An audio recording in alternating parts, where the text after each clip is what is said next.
In a recent statement by Syria, they've made the hint that if foreign forces were to invade the country, they would consider using chemical weapons against them. And the Syrian government made this clear the other day after a bomb in Damascus killed 4 of the president's closest advisors and escalating the international situation.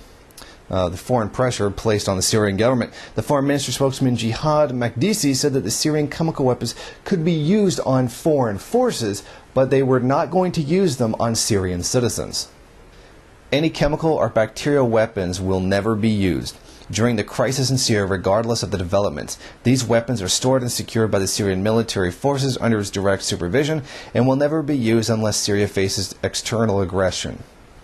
Now, it is true that Syria does have chemical weapons. They never signed on to the 1992 International Convention banning chemical weapons. Now, according to the Global Security website, it says that they have nerve agents VX, sarin, tabun, and the Reuters articles say that the sources for these chemical weapons that they say they have, it doesn't have any sources. Although the Syrian government has never denied that I don't think they've ever denied they have chemical weapons. It's always been known that they did have them. Now, countries around the world, and by countries around the world I do mean the NATO countries, have come out in condemnation of such a statement that they would actually use chemical weapons against an invading foreign army. Meanwhile, the fallout from depleted uranium weapons used in the last couple of U.S. wars is still being felt, and its effects are still being tallied up to this day, particularly with the situation in Fallujah with the depleted uranium and the massive spike in radiation poisoning, tremendous amount of birth defects, and all that. Never mind all the continuing effects of Agent Orange back from Vietnam, where a deadly chemical was sprayed over most of the country in order to destroy the hiding places or the maneuverability of the Viet Cong, causing tremendous amount of birth defects, cancers, all of which reparation was never paid to the South Vietnamese people, who the U.S. was claiming that they were there to save.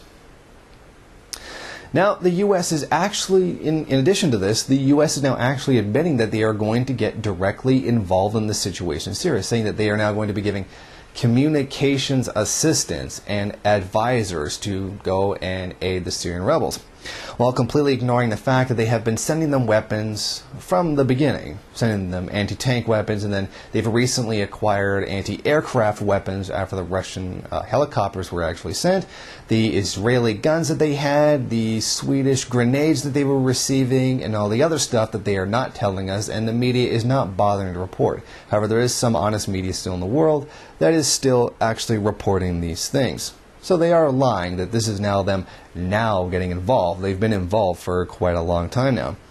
Now, me, for one, because I do take a pretty tough anti-American stance, and, well, anti-American imperialism stance, I welcome the use of chemical weapons against U.S. troops if they do invade. I welcome the use of chemical weapons against any foreign troops, including my own Canadian troops, if they do decide to invade Syria. This is a situation where they would be walking into a mess that the United States and the NATO countries did cause, and that they have no right being involved with whatsoever, and this is the legitimate weapon. Well, chemical weapons really aren't legitimate, but it's pretty much the best weapon that Syria has against foreign aggression, and that if you do mindlessly follow the orders of your commanding officer and march into a sovereign nation and smash it all up for the sake of the interests of your ruling class, well, you pretty much got it coming for not doing any thinking for yourself. Paradoxically, the military, a completely fascist organization dedicated to supposedly protecting our freedoms. And if I was being invaded by the US or Canada or the UK or any one of the other NATO nations, I'd be using chemical weapons against them, or whatever weapons it is I did have against them as well. So I could hardly condemn Bashar Assad and the Syrian government for doing the same thing that I would have done.